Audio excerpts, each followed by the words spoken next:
Bueno, nuestro próximo speaker va a ser el doctor Jorge Buglione Silva, que es especialista en oncología médica, especialista y trabaja en prevención de cáncer basado en la comunidad, es médico oncólogo titular del Hospital Regional de Tacuarembó, integrante del Centro Oncológico del Norte, el CON, jefe del Servicio de Oncología Médica de Comta y médico oncólogo titular del Centro Asistencial Médico de Rivera. El nombre de su conferencia es medio largo: Estrategias emergentes en el cáncer de colon, adyuvancia y su duración, tratamientos sistemáticos y localización tumoral, estrategia en grupos con alta inestabilidad satelital. Muchas gracias.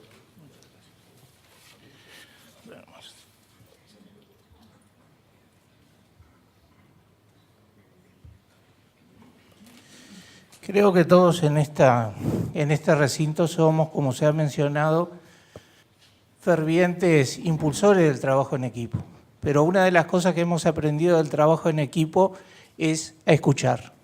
Y cuando escuchamos empezamos a comprender al otro. Y cuando lo comprendemos podemos ver una cosa desde distintas áreas, desde distintas aristas. Y podemos entonces acercarnos un poco más a la verdad. Lo segundo que en ese trabajo en equipo hemos aprendido es que son importantes las preguntas más que las respuestas, porque son las preguntas las que nos mueven. Y hemos visto cómo las respuestas al cabo del tiempo van cambiando. Como el título, el doctor lo dijo, era muy largo, lo corté. Vamos a hablar de tratamiento adyuvante en cáncer de colon, revisión y actualización. Todos sabemos esto: tratamiento adyuvante es aquel tratamiento que luego de una cirugía pretendidamente curativa trata de aumentar la expectativa de curación del paciente. Muy sencillo, vamos a ver que tiene muchas aristas que lo pueden volver muy complicado. Cuando trazamos la evolución histórica de los tratamientos sistémicos adyuvantes en cáncer de colon, vemos que a partir de los años 90 y por un periodo de tiempo que aproximadamente es de 15 años, fueron donde aparecieron los mayores logros.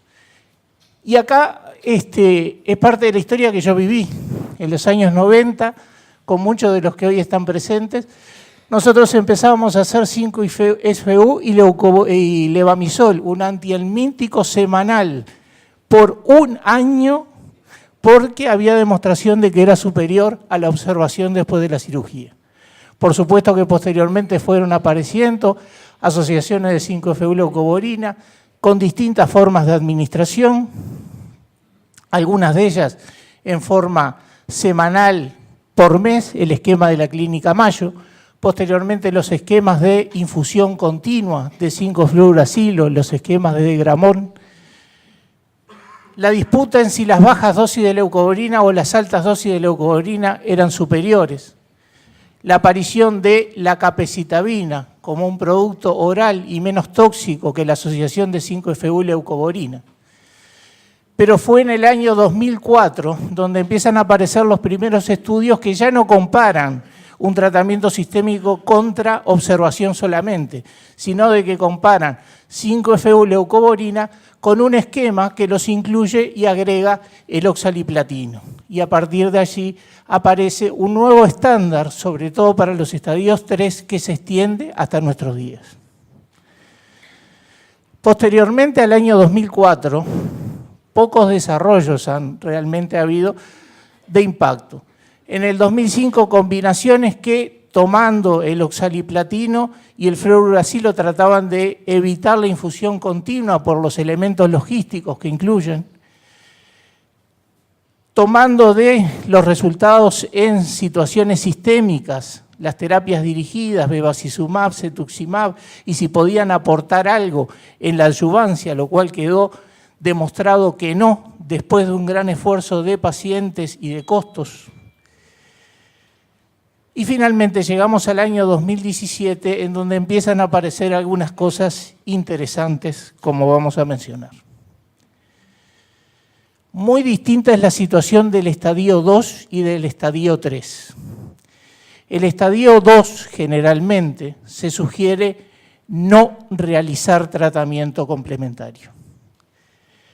Ahora, cuando nosotros vemos el pronóstico de algunos subgrupos del estadio 2, y vamos a marcar los T4, T4A y T4B, vemos que comparados con el pronóstico que tienen, esto es sobrevida a 5 años, comparado con distintos subgrupos del estadio 3, a los cuales rutinariamente les planteamos tratamiento adyuvante, hay algunos subgrupos que tienen peor pronóstico que algunos subgrupos del estadio 3.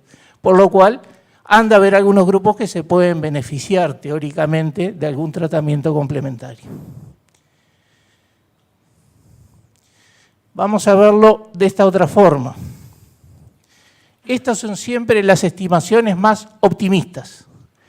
Si nosotros recibimos a 100 pacientes estadio 2 en el posoperatorio y les hacemos a todos ellos tratamiento adyuvante de quimioterapia, lo que logramos en curación, más allá de lo que logró la cirugía, es curación en 3 pacientes con las fluorpirimidinas, de acuerdo a la evidencia científica actual, y quizás, y después de transpirar mucho analizando la información científica, quizás el oxaliplatino agregue una curación más. Entonces, la pregunta es lógico someter a 100 pacientes a un tratamiento posoperatorio cuando el beneficio final va a ser a 4 pacientes? Notoriamente no. ¿De dónde surge la información científica de que la quimioterapia puede mejorar la sobrevida en estos pacientes? Es ampliamente controversial. Pero este estudio en el cual se basan los que son defensores de hacer en el estadio 2 quimioterapia, un estudio histórico, el Quasar, en el cual compara 5-FU y leucovorina versus cirugía. Y los que eran catalogados como estadio 2 a los 5 años tenían un beneficio en sobrevida discreto, un 3% pero existente. Hoy escuchamos algunas cosas con respecto a el número mínimo de ganglios, la calidad de la cirugía. Solamente para ver los alcances que esas cosas pueden tener. Una de las principales críticas que tiene este estudio es que este resultado puede estar influenciado por estadios 3 que no estaban bien estadificados por el estatus ganglionar. Posteriormente, en el año 2004, aparece este otro importante estudio, el MOSAIC, el cual incluyó 40% en estadio 2, y es el estudio que asocia al 5-FU leucovorina oxaliplatino. ¿Qué fue lo que se vio en estadios 2 y 3? El objetivo primario era sobrevida libre de progresión, el objetivo secundario, la sobrevida global. En este estadio 2, y ya a partir de este estudio, definen 2 poblaciones, una que consideran de alto riesgo. Y este alto riesgo viene dado fundamentalmente por estos 2 primeros elementos. El T4, como lo vimos en la diapositiva inicial, es un factor que se ha mejorado desde el punto de vista anatomopatológico su definición, y es quizás el que tiene más peso pronóstico en el estadio 2. Posteriormente, la evaluación ganglionar, 12, 10, la presentación clínica como obstrucción, perforación, la invasión linfático-vascular, la histología indiferenciada. Es decir, todos estos criterios clínico-patológicos que pueden ser accesibles a nuestra práctica clínica actual. En este estudio, lo que se vio en base a el objetivo primario, que era la sobrevida libre de progresión a los 5 años, era que para el estadio 3 existía una diferencia significativa de un 7.5%. Y recordemos que este esquema con oxaliplatino pasó a ser el estándar en estadio 3. Cuando vemos lo que pasa en estadio 2 y en la población de alto riesgo, como la definimos en la diapositiva anterior, y se ve la sobrevida libre de progresión a los 5 años, se ve una diferencia bastante similar al estadio 3. Esto es lo que hace que haya también algunas personas entusiastas en la utilización de oxaliplatino en algunos grupos de estadio 2. Situación bien distinta es cuando se fue a analizar el objetivo secundario de sobrevida global, quizás el más importante. Era el objetivo por el cual se realizaba un tratamiento posoperatorio adyuvante. Para los estadios 2, incluyendo los grupos de alto riesgo, no había ningún tipo de beneficio en la sobrevida global.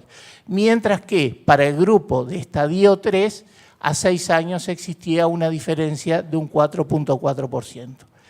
Parados hasta acá, en estadio 2 puede haber alguna evidencia de que fluorpirimidinas en algún grupo, más leucovorina o capecitabine, como monodrogas, pueden ser de utilidad, y en aquellos que sean algo más entusiastas, algún subgrupo basados en la diferencia libre de progresión de este estudio pueden estar sugiriendo hacer oxaliplatino. Aparte de estos marcadores clínicos y patológicos, ¿existe algún otro patrón molecular que nos pueda ayudar? Ya fue mencionado el año anterior y este año, el marcador individual. El grupo de la inestabilidad satelital, el grupo que tiene genes y por lo tanto proteínas y enzimas deficientes para la reparación del ADN, en donde claramente en este estudio y en otros más se demostró que tanto la sobrevida libre de progresión como la sobrevida global de estos pacientes es muy buena. Es un dato para excluir a los pacientes de la necesidad en estadio 2 de recibir tratamiento adyuvante. Existe una información secundaria que es más controversial si se ve globalmente en cuanto a un efecto deleterio del uso de las fluorpirimidinas, que es aceptado por varios, discutido también por varios.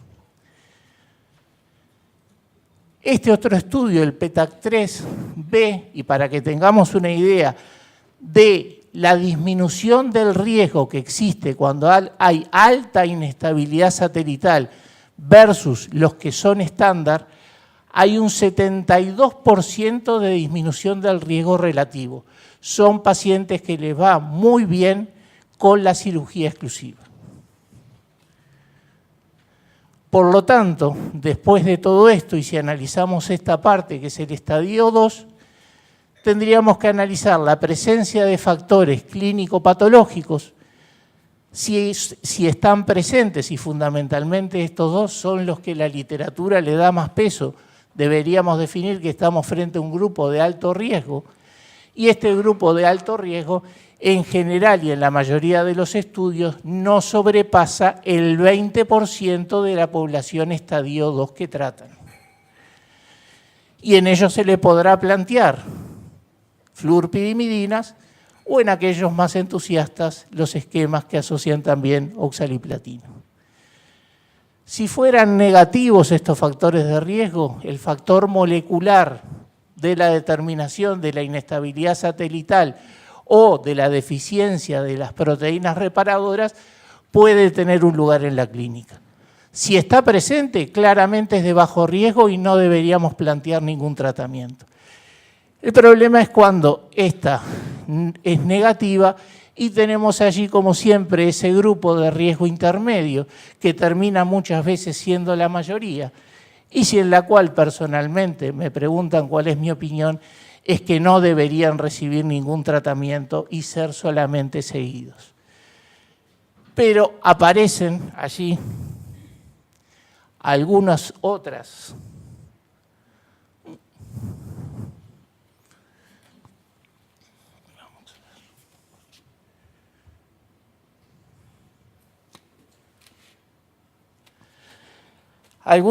posibilidades en otros países que incluyen el análisis genético, como sucede en mama, el mismo Oncotype, utilizado para colon. ¿Qué es lo que muy poco entusiasma y a diferencia del Oncotype en mama, poco entusiasma en colon? Primero vean esto. Hay un grupo de muy bajo riesgo que son los T3 y los que son deficientes de los genes de reparación. Son los síndromes de Lynch o los denominados síndromes de Lynch-Símil. Cuando el score es bajo de riesgo o alto, no hay demasiada diferencia en cuanto a los resultados. Este grupo decididamente no debería recibir ni siquiera el Oncotype. ¿Qué pasa cuando el riesgo es intermedio? Y es la mayoría, son esos que son T3 y que tienen las proteínas de reparación en forma suficiente. Cuando se ve la diferencia entre bajo riesgo, riesgo intermedio y alto, que es lo que trata de ver esta otra diapositiva, vemos que la diferencia es solamente de un 12 a un 22% a los 3 años. Es una diferencia que realmente, y desde el punto de vista clínico, no entusiasma demasiado como para que esta sea una herramienta de uso clínico, al menos para lo que opinan la mayoría de los expertos. Y tratando de buscar algún marcador de los que esté dando últimamente algún resultado que impresiona y que hace crear expectativas de futuro, ¿no? Para el momento actual. Es determinar la existencia de fragmentos de ADN circulantes en el paciente luego de ser sometidos a la operación, a la cirugía. Este estudio, que se le está dando realmente una importancia primordial como ser el estudio que facilita la realización de otros más, lo que hizo fue lo siguiente. 250 pacientes, estadio 2, recibían cirugía curativa, posteriormente se buscaban mutaciones que identifiquen a estos tumores. El paciente posteriormente recibía colecciones sanguíneas en el posoperatorio y durante el seguimiento. Estos pacientes, según el criterio clínico, recibían o no tratamiento adyuvante y después se seguía controlando la existencia de fragmentos de ADN circulantes. Y fragmentos de ADN tumorales no es lo mismo que células tumorales circulantes. Si bien estamos bastante lejos de esto, por los costos, por la tecnología, miren lo que pasó en la diferencia entre los que encontraban en el posoperatorio células tumorales circulantes, todos recaían, y en el grupo que no se encontraba ADN circulante en el posoperatorio. Es un factor predictivo, mejor dicho, pronóstico de gran importancia y de gran peso.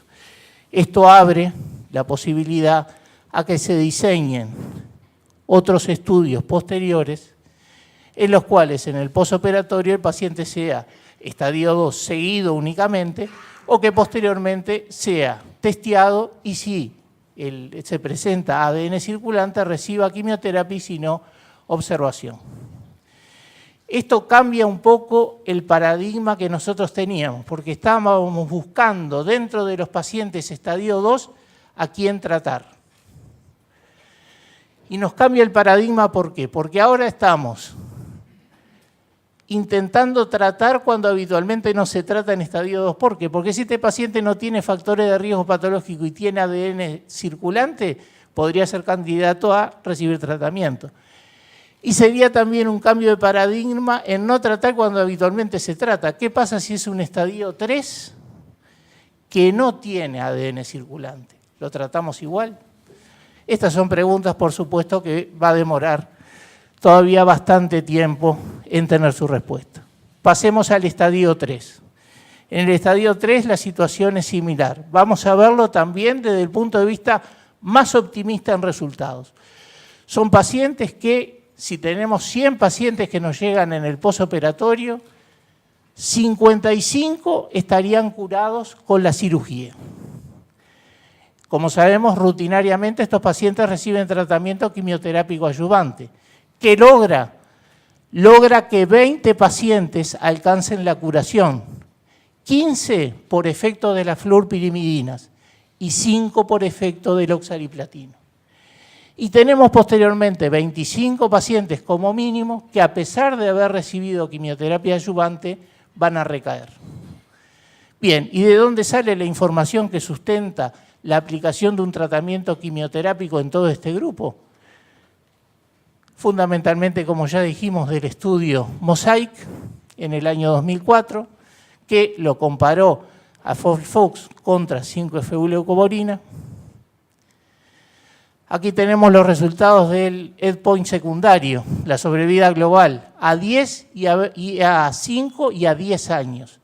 Vemos cómo esa diferencia en sobrevida sigue aumentando e incluso la amplitud aumenta a través del tiempo. Segundo elemento con respecto a los ganglios. Cuando van y analizan en este estudio quiénes tenían mayor beneficio, ven que son los pacientes con estadio N2, más de 4 ganglios positivos.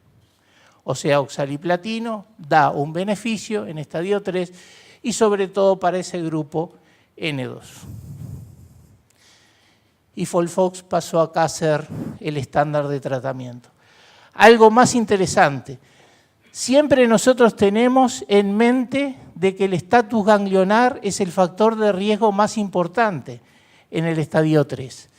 Este estudio muestra otra cosa, muestra que analizando como peso pronóstico el T y el N, el T es el factor pronóstico que más tiene peso en la sobrevida, sobre el N. Y aquí está la diferencia. Uno pesa 0,58 sobre 0,42. Y esto no solamente se va a ver acá, lo vamos a ver ahora. Lo que ya se mencionó del T4, la importancia y los cambios que han habido con las nuevas clasificaciones para poder determinar más certeramente lo que es el T4. Y así como para oxaliplatino, 5-FU-leucovorina, aparecieron también estudios en fase 3 que muestran lo mismo con la asociación de capecitabine y oxaliplatino, que comparado con el 5-fluoracilo había un beneficio tanto en sobrevida libre de progresión como en sobrevida global, por lo cual podía también ser una alternativa en su uso. ¿Y cuál es mejor, 5-FU, cuál es mejor, FOLFOX o el CELOX? Y la información que hay es indirecta a través de lo que es primera línea en tumores de colon metastásicos. No existen diferencias entre FOLFOX y CELOX asociado con terapias dirigidas, por lo cual podemos presumir que puede pasar lo mismo en estadio 3. Así que tenemos esos estándar, FOLFOX, CELOX, 6 meses, en casi todos los pacientes. Puede haber algún paciente que por edad, por comorbilidades, no terminan recibiendo este tratamiento. Esto es lo que pasó en los últimos 10 años. Se trató de incluir terapias dirigidas, no mostraron ningún resultado, tratando de aumentar el porcentaje de curación. Y empieza a aparecer una pregunta que es la que hoy está teniendo más peso. No podemos mejorar el resultado, pero vamos a ver que hay algunas complicaciones con los usos de estos tratamientos sistémicos y sobre todo si se los queremos hacer a todos los pacientes. Las toxicidades y sobre todo la neurotoxicidad por oxaliplatino, en donde algunas estrategias médicas preventivas utilizando suplementación de calcio y magnesio no probaron utilidad. Y actualmente está la idea de ver si se puede reducir la duración del tratamiento sin comprometer la eficacia, es decir, sin comprometer mayormente la curación. Esto es lo que vamos a ver en el estudio IDEA. Para tener una idea de la magnitud de la neuropatía, en pacientes que están en tratamiento, CELOX, FOLFOX, durante los 6 meses de tratamiento, casi hasta un 13% pueden tener neuropatía grado 3. Y para que tengamos una idea de la extensión que puede tener en el tiempo cuando seguimos a estos pacientes, vemos que a 4 años de realizado el tratamiento tenemos casi un 15% que todavía tienen, fundamentalmente neuropatía grado 1 o 2, pero la siguen presentando. Son estos pacientes que en los controles se siguen quejando de la sensación de parestesias, de la sensación que el frío se las aumenta, que sienten que es molesto, que no pueden tocar cosas frías, que les altera sus tareas habituales. No es un elemento menor, más cuando pasaron 4 años del tratamiento. ¿Cuándo es que se empieza a generar esta neuropatía y sobre todo la neuropatía intensa, la grado 3? Es dosis dependiente, pero es sobre todo a partir de la semana 16 del tratamiento que empieza a aumentar en forma exponencial. elementos que tenemos que tener en mente. Podemos hacer un tratamiento que dure menos que esto para tratar de evitar que se desarrolle esa neuropatía y que después puede conservarse en el tiempo durante muchos años. Esto solamente para, finalmente, después de todo esto, a la mayoría de los pacientes estadio 3 le estamos ofreciendo tratamiento, estos 2 esquemas durante 6 meses, en algunos subgrupos, pacientes añosos, comorbilidades, 5-FeUlocoborina o capecitabine, y si las comorbilidades realmente son importantes o el estatus general del paciente es bajo, no le planteamos tratamiento. Vamos a verlo entonces desde este otro punto de vista, la misma diapositiva. Estamos tratando a 55 pacientes con una quimioterapia que no les va a mejorar la posibilidad de sobrevida. Y le estamos agregando morbilidad, le estamos agregando neuropatía y también otras comorbilidades. Estamos tratando 25 pacientes más que aunque los tratamos van a tener recaída. Van a tener recaída. Y también les hemos agregado la toxicidad del tratamiento. Entonces, en base a todas estas cosas que están resumidas acá, que las hemos dicho, aparece este estudio colaborativo, fase 3, que lo que hace es reunir 6 estudios randomizados para reunir un número de pacientes muy importante, más de 12.000, en los cuales randomiza que la duración del esquema de quimioterapia. 3 meses contra 6 meses en estadio 3. Y trata de demostrar que 3 meses es no inferior a 6 meses. Es un estudio que se llama de no inferioridad. Es decir, lo que quiere decir es tratar de demostrar que 3 meses no es peor que 6 meses. Este es el estudio. Queda a criterio, y es uno de las grandes críticas que tiene este estudio, que no randomiza el esquema de quimioterapia, lo deja a criterio del clínico, por lo cual ahí puede haber un bias de selección. El objetivo primario es la sobrevida libre de progresión a los 3 años y, como dijimos, es un estudio de no inferioridad. Cuando se hace un estudio de no inferioridad, lo que hemos aprendido es que se marca un margen de no inferioridad. ¿Y qué significa eso? Que en este estudio en particular establecieron que podía haber un 12% de aumento en el riesgo relativo y hasta ese valor, hasta ese 12%, consideraban que era no inferioridad.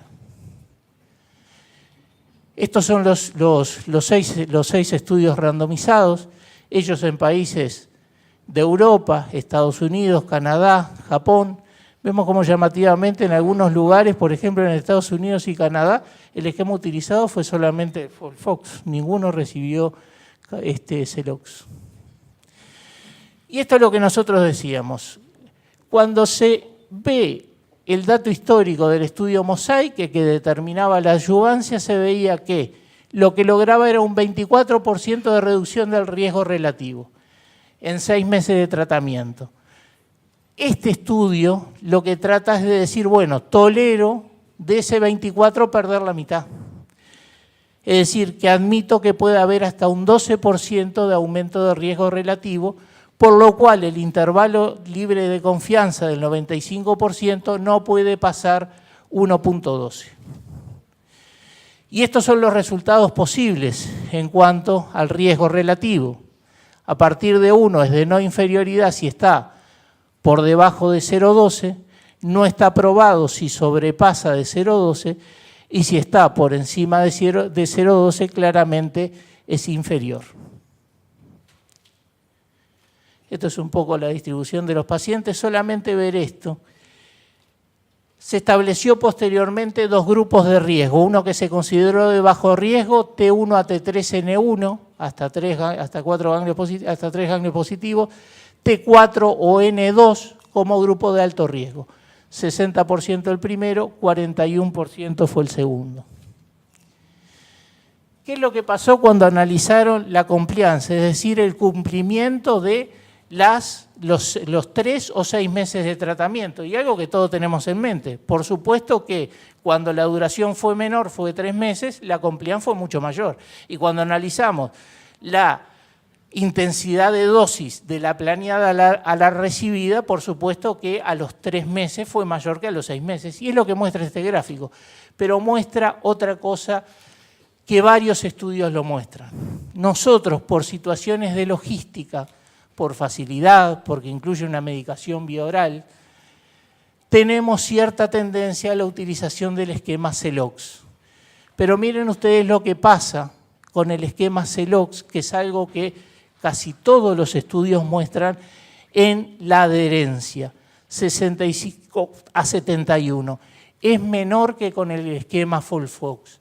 El esquema CELOX es de más fácil administración, pero tiene más efectos secundarios que el esquema FOLFOX.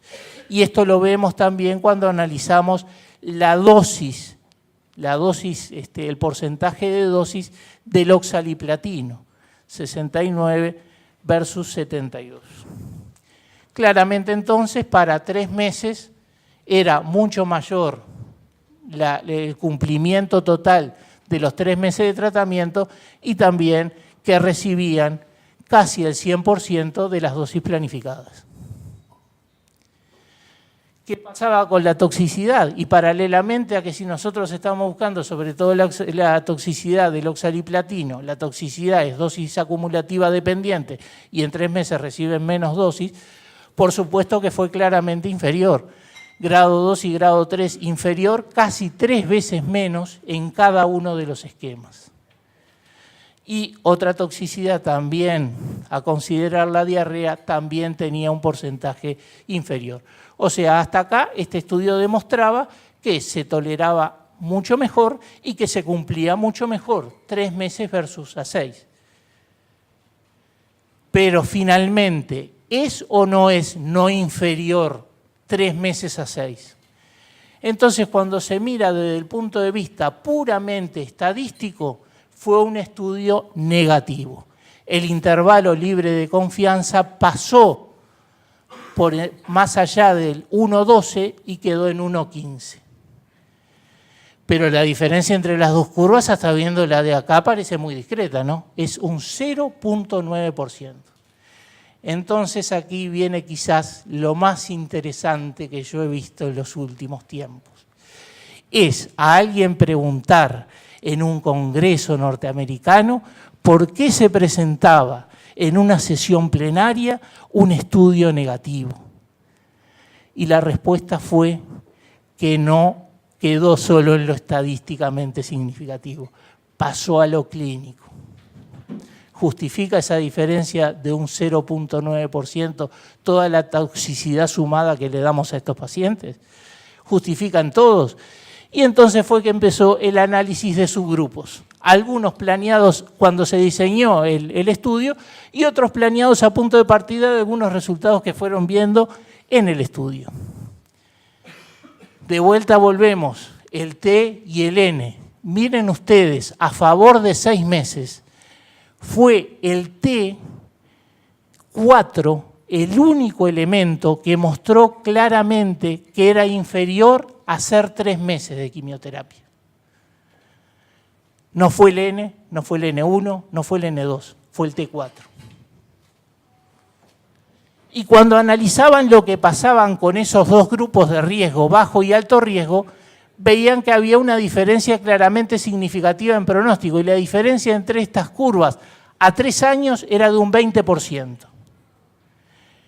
Por eso fue que empezaron a analizar, bueno, globalmente no dio, pero ¿qué tal si lo empezamos a ver por grupo de riesgo? Me interesa saber si este grupo, que tiene a 3 años un 83% de sobrevida libre de progresión, realmente hacerle 3 meses más le está aportando mucha cosa.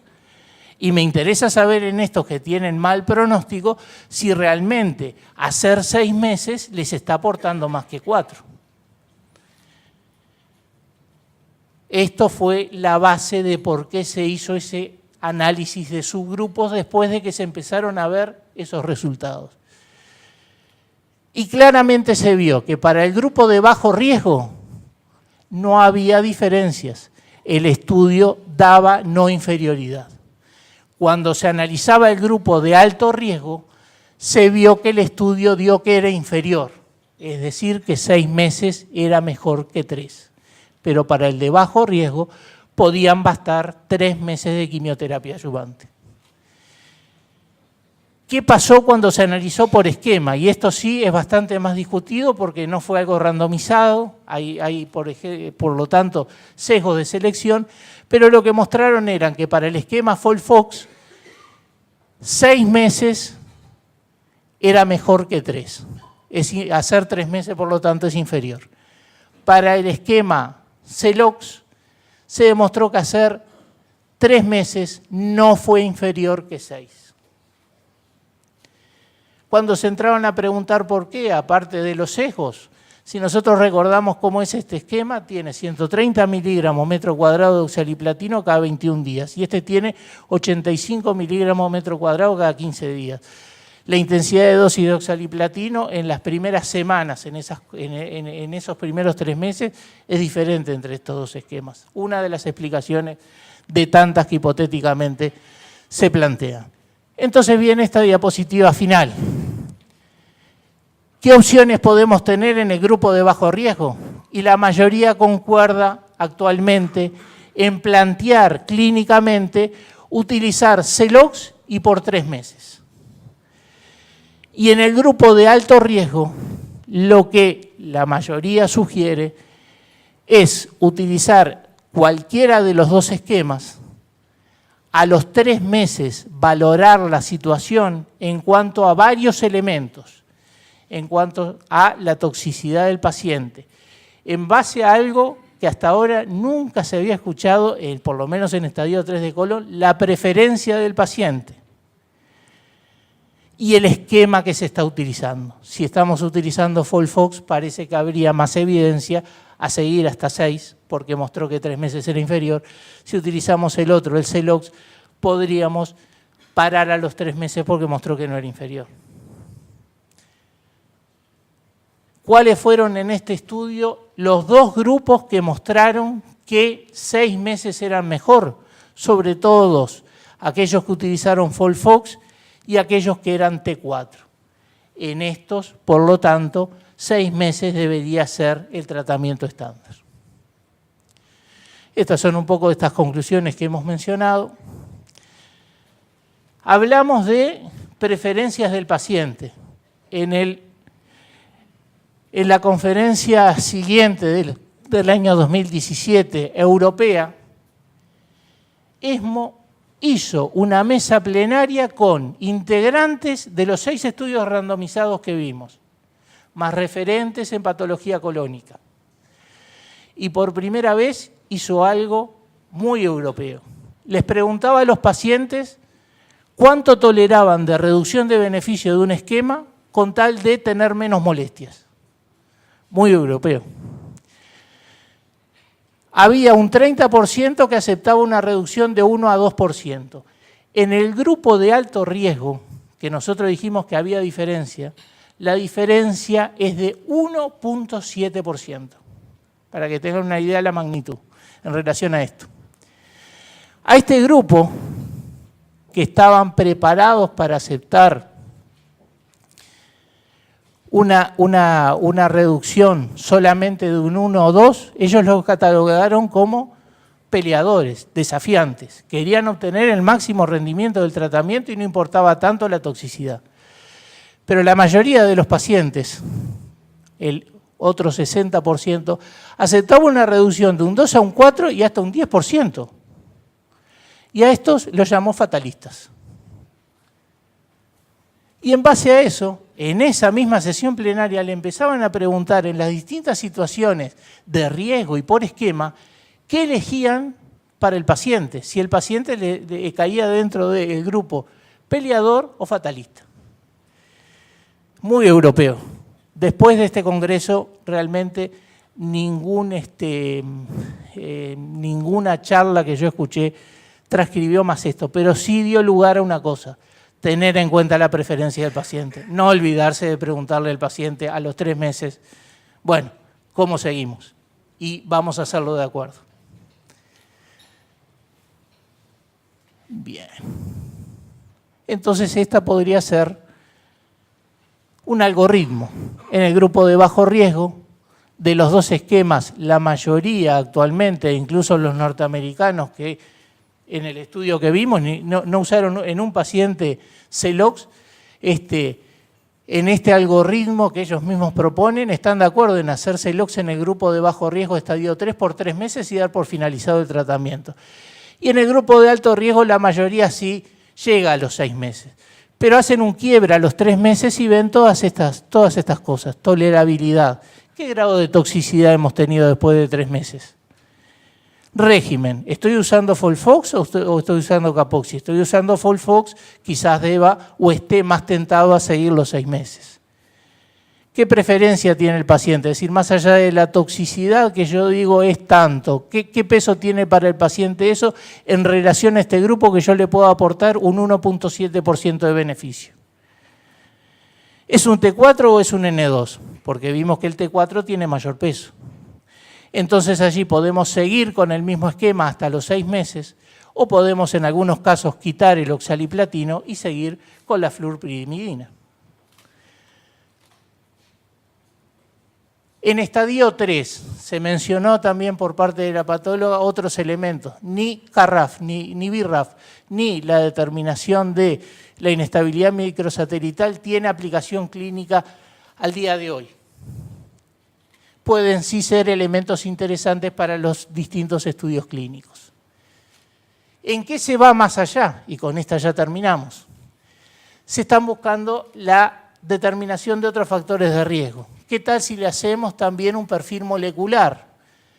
Y sí existen estudios de este tipo que han sido validados, es decir, estos grupos que son heterogéneos desde el punto de vista molecular y genético tienen pronósticos distintos. Hay incluso algunos de ellos que podrían tener cierta resistencia al oxaliplatino, pero esto está en curso y en investigación. Otro es buscar la inmunogenicidad por fuera de la célula tumoral. ¿Y qué valor tiene eso? Estamos en la era de la inmunoterapia. Y se ha visto que algunos grupos, los grupos de alta inestabilidad satelital y los grupos que tienen un alto score o un alto inmunoscore, serían candidatos para poder recibir inmunoterapia. Lo mismo que vimos del ADN circulante para estadio 2, también tiene el mismo factor pronóstico en estadio 3. Y finalmente, en aquel grupo de 25 pacientes que recaían, hacer esquemas más intensos podrá obtener mejores resultados. Ya vimos que las terapias biológicas no, pero hay un estudio en curso que compara Folfox versus Folfirinox. Esto quizás necesite años, quizás de todo esto poco sea lo que queda, pero por ahí va el camino de lo que sigue. Y si llegamos hasta acá, muchas gracias por su atención.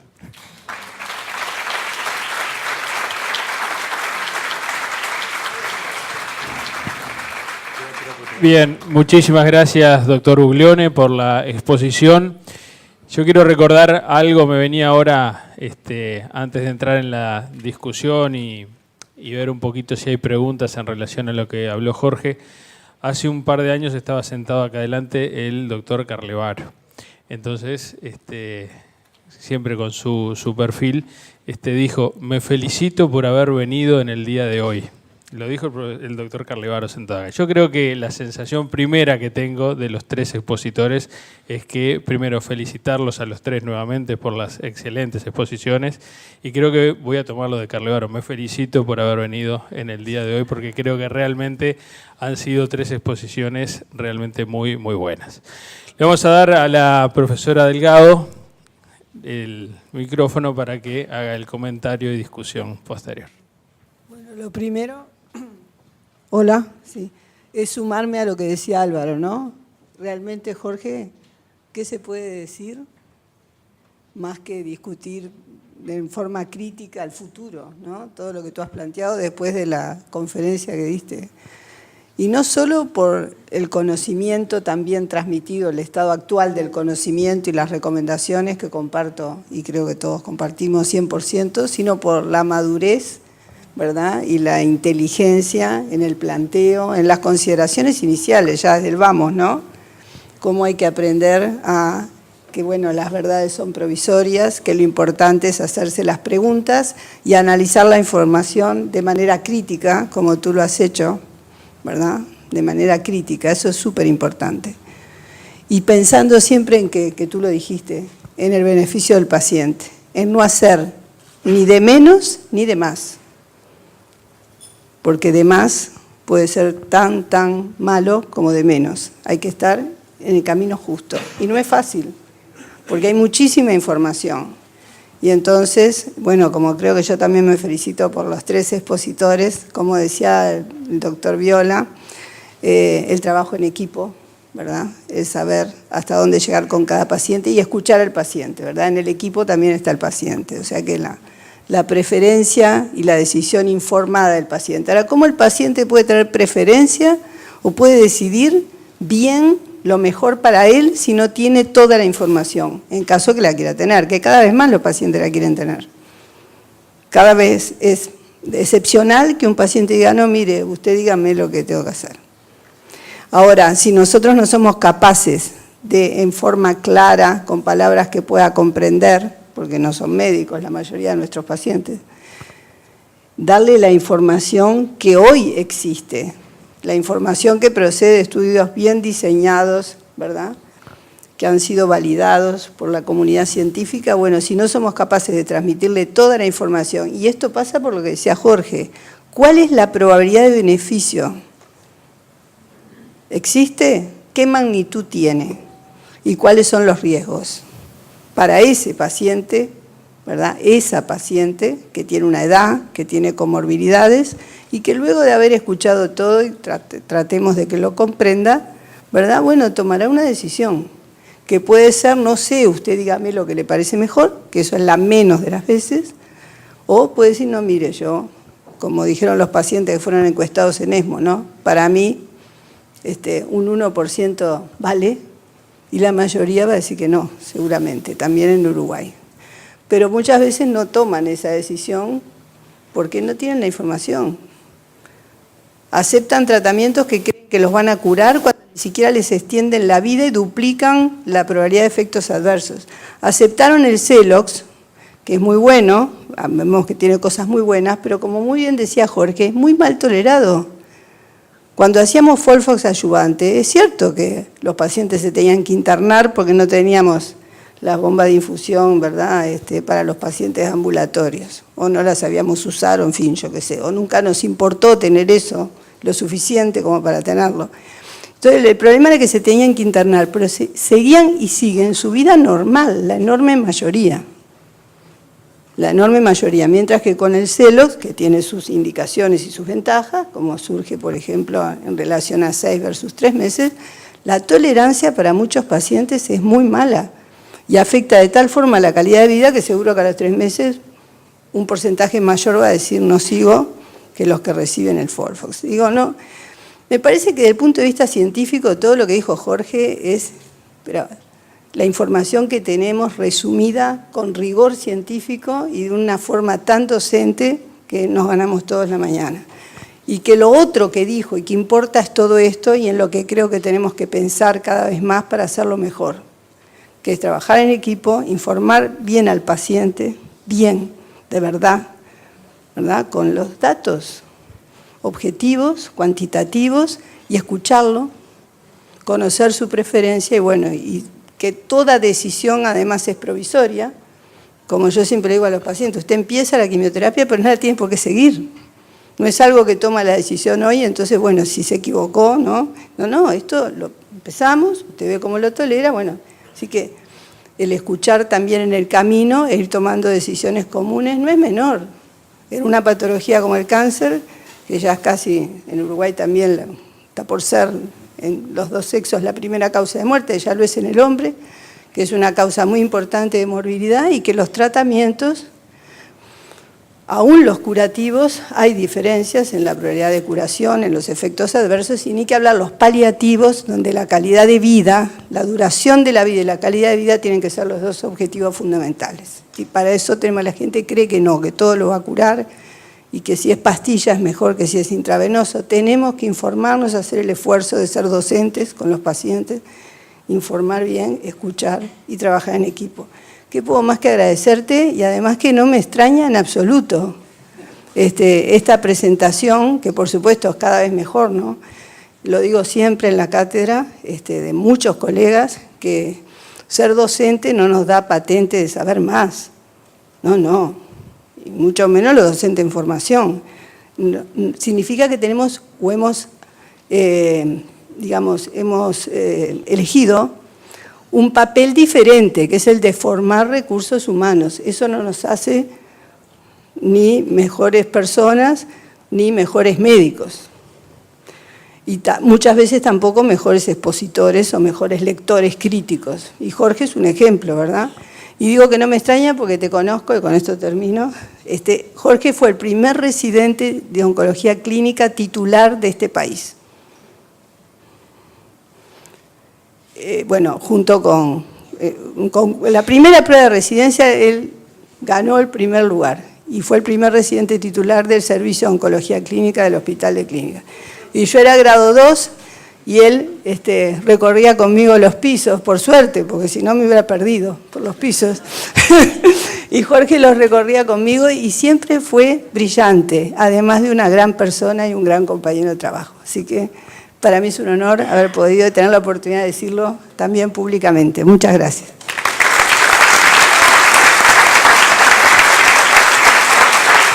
Bien. Muchas gracias, profesora Delgado.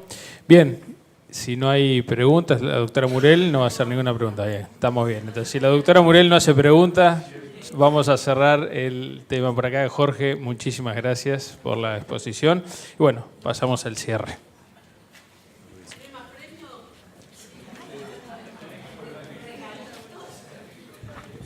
Bueno, estamos en hora. En primer lugar, queremos agradecer a los expositores, a quienes comentaron las exposiciones, que creo fue un aporte interesante que tuvimos este año, a todos ustedes que asistieron en forma multitudinaria a esta actividad, 9 años seguidos. Esperamos el año que viene, y ya estamos planeando una actividad. No vamos a dar este año cuál va a ser el tema, porque justamente vamos a ver cómo hacemos esto de los 10 años. Queremos agradecer especialmente a Bioerix por el apoyo de estos 9 años. Cuando nos propusimos empezar con esta actividad, lo que teníamos más claro era que lo más difícil era hacerla sustentable. Bueno, vamos a ver si el año que viene cumplimos esos 10 años y hacemos más largo el camino con el que empezamos hace ya tiempo. Agradecer, como dije, al Laboratorio Bioerix y especialmente al grupo que trabaja en la organización de este evento. Hay un grupo que está destinado a ello, que todos los días hace algo y nos ayuda a nosotros a poder llegar a este día y disfrutarlo con ustedes. Ahora, hablando de disfrute, vamos a ver si podemos tomar juntos, compartir una copa de vino y una tabla de quesos. Muchas gracias, que tengan buen día.